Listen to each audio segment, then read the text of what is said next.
रात के सन्नाटे में जब पूरा मोहल्ला सो रहा था, तब एक लड़की अपने कमरे के कोने में बैठी रो रही थी।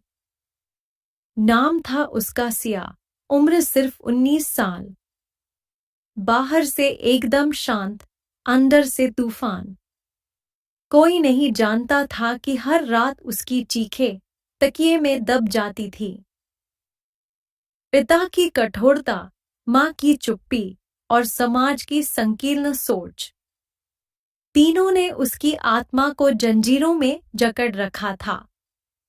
स्कूल जाती थी, लेकिन किताबें उसकी सच्चाई को छू नहीं पाती थी। हर बार जब कोई कहता, तू तो किस्मत वाली है, पढ़ने जा रही है, वो अंदर से हंसती थी। क्योंकि किसी को नहीं पता था कि वो घर लौटने से डरती है। उस घर के हर कोने में एक राज छिपा था। एक ऐसा राज जो उसे जीते जी मार रहा था। पिता बाहर भले ही इज्जतदार थे, लेकिन घर में उनके गुस्से से दीवारें भी कांपती थी। छोटी छोटी बातों पर हाथ उठाना उनके लिए सामान्य था, और माँ बस आंखें बंद कर लेती थी, जैसे देखा ही ना हो। सिया को समझ नहीं आता था कि वो गलती क्या करती है। क्या लड़की होना ही उसकी सबसे बड़ी गलती थी?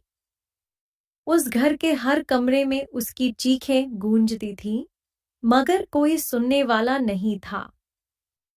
सिया का सबसे बड़ा डर था उसका चाचा, वो इंसान जो समाज में धर्मपरायण कहलाता था, लेकिन घर में एक दरिंदा था। जब माँ ने पहली बार देखा तो उसने कहा, बुरा सपना समझकर भूल जा।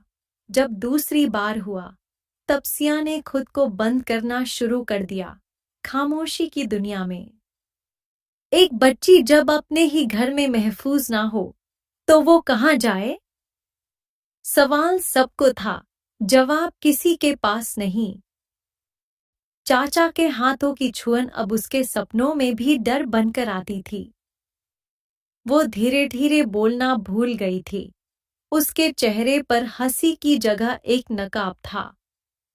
माँ ने जब देखा तो बस इतना कहा, बात बढ़ाने से बदनामी होगी। और सिया सोचने लगी, क्या मेरी आत्मा की कीमत सिर्फ बदनामी है?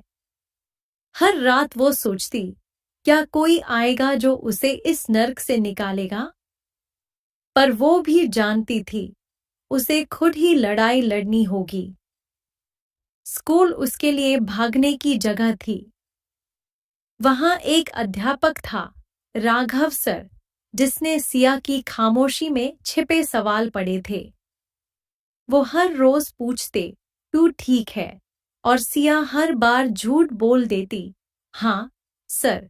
लेकिन उस सवाल ने उसे एक बीज दे दिया, विश्वास का बीज। वो धीरे धीरे पढ़ाई में बेहतर होने लगी, पुरस्कार जीतने लगी, लेकिन घर लौटते वक्त उसका चेहरा फिर वही बन जाता, डर और सहमति की चुप्पी।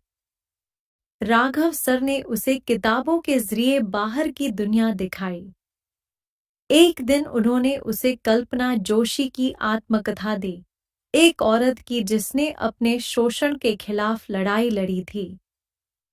सिया ने पूरी किताब एक रात में पढ़ डाली। अगले दिन पहली बार उसकी आंखों में चमक थी, डर के सागर में उम्मीद की एक बूंद। दिन में सिया अव्वल छात्रा थी, रात में एक टूटी आत्मा।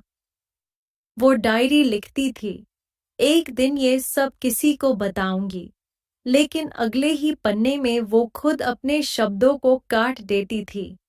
कौन सुनेगा? वो खुद को ही जवाब देती, कोई नहीं।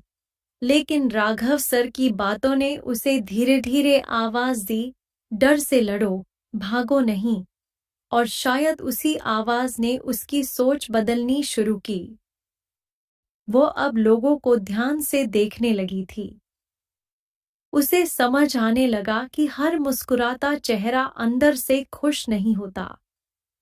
वो सहेलियों से बात करने लगी, लेकिन अपने दर्द को अभी भी नहीं बांटा था। हर दिन वो अपनी चुप्पी को तोड़ने का अभ्यास कर रही थी। और एक दिन वो पल आया। एक दिन जब चाचा ने फिर से उसे छूने की कोशिश की, सिया ने पहली बार हाथ झटक दिया। वो चीखी, अब नहीं। वो पल छोटा था, लेकिन उसने क्रांति की नींव रख दी। माँ ने देखा, फिर भी कुछ नहीं कहा। लेकिन सिया की आत्मा अब चुप नहीं थी।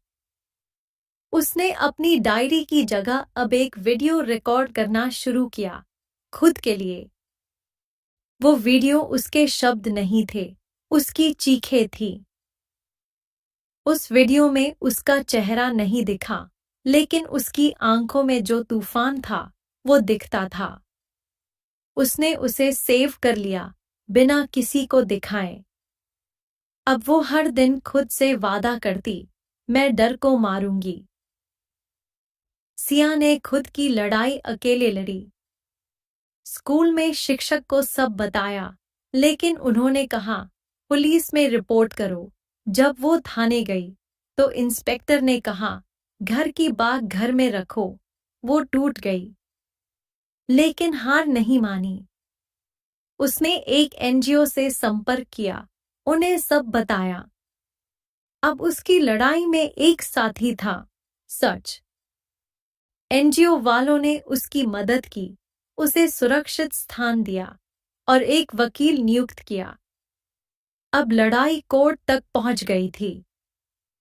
मगर गांव में बात फैल गई थी। लड़की ने अपने चाचा पर इल्जाम लगाया है। वो जहां भी जाती, लोग उसकी तरफ ऐसे देखते जैसे वो दोषी हो। लेकिन सिया जान चुकी थी, सच बोलना सबसे बड़ा साहस होता है। जब मामला कोर्ट पहुंचा, तब गांव वालों ने मां बेटी का बहिष्कार कर दिया। इज्जत पर दाग लगा दिया लड़की ने। लेकिन सिया ने पहली बार गांव की पंचायत के सामने खड़े होकर कहा, अगर चुप रहना इज्जत है, तो मुझे वो इज्जत नहीं चाहिए। पूरा गांव चुप था। उसकी आवाज अब कांप नहीं रही थी, वो ललकार बन चुकी थी। उस दिन पहली बार गांव की एक और औरत सामने आई। उसने भी कहा, मेरे साथ भी यही हुआ था। और एक के बाद एक 4 औरतें सामने आईं। सिया की आवाज अब अकेली नहीं थी, वो क्रांति बन चुकी थी। महीनों बाद कोर्ट ने फैसला सुनाया, चाचा को जेल और सिया को नारी आश्रय गृह में रहने की अनुमति। वहीं से उसने अपनी पढ़ाई जारी रखी। अब वो खुद के खर्च चलाने लगी, ट्यूशन पढ़ाकर। हर दिन वो खुद को मजबूत करती रही। अब सिया सिर्फ एक लड़की नहीं थी, वो मिसाल थी। उसने यूपीएससी की तैयारी शुरू की। सुबह 4 बजे उठकर पढ़ाई, दिन में काम और रात को खुद से लड़ाई। जब भी थकती, वो अपना वही पुराना वीडियो देखती, जहां उसकी आंखों में आंसू थे। और फिर खुद से कहती, अब मैं उस लड़की को कभी टूटने नहीं दूंगी। सालों बाद सिया ने यूपीएससी क्लियर किया, आईएएस ऑफिसर बन गई। वही गांव, वही पंचायत अब उसे मंच पर बुला रही थी। वही लोग अब उसके सम्मान में खड़े थे, तालियां बजा रहे थे। और वो कह रही थी, अगर मैंने चुप्पी तोड़ी होती, तो मेरी कहानी इतनी बड़ी ना होती। अब वो लड़कियों को आवाज देती है, डरो मत, बोलो। उसने एक पुस्तक लिखी, चुप्पी का मूल्य, जो बेस्ट सेलर बनी। उसका टेड टॉक वायरल हुआ और उस एनजीओ का वो चेहरा बन गई जिसने उसकी जिंदगी बदली थी। सिया अब एक मिशन चला रही है, चुप्पी नहीं, चिंगारी बनो। वो हर स्कूल में जाती है, हर लड़की को सिखाती है, अपने हक के लिए बोलो। उसकी आंखों में अब डर नहीं, आंसू नहीं, एक चमक है, क्योंकि जो लड़की चुपचाप सहती रही, आज वो लाखों की आवाज बन गई है। कहानी से मिलने वाली सीख। इस कहानी से हमें यह सीख मिलती है कि चुप्पी कभी भी समाधान नहीं होती। सिया की चुप्पी ने उसे दर्द सहने को मजबूर किया, लेकिन जब उसने आवाज उठाई, तभी बदलाव की शुरुआत हुई। समाज में औरतों के साथ होने वाले अन्याय के खिलाफ बोलना जरूरी है, चाहे वो घर के भीतर हो या बाहर। यह कहानी हर लड़की को यह हिम्मत देती है कि वह अपनी तकलीफ को शब्द दे, अपने डर से लड़े और खुद की आवाज बने। जब एक लड़की अपनी चुप्पी तोड़ती है, तब वो सिर्फ खुद को नहीं, बल्कि पूरी पीढ़ी को रास्ता दिखाती है। इसलिए डरो मत, बोलो। यही बदलाव की पहली चिंगारी है। ये सिर्फ एक कहानी नहीं है, ये लाखों सियाओं की सच्चाई है। एक लड़की जिसने खामोशी के अंधेरे से निकलकर खुद की पहचान बनाई। देखिए एक साहसी लड़की की कहानी, जो समाज की सोच से लड़ी और मिसाल बन गई। अगर इस कहानी ने आपके दिल को छुआ हो, तो इसे जरूर शेयर कीजिए। किसी की चुप्पी को आवाज मिल सकती है।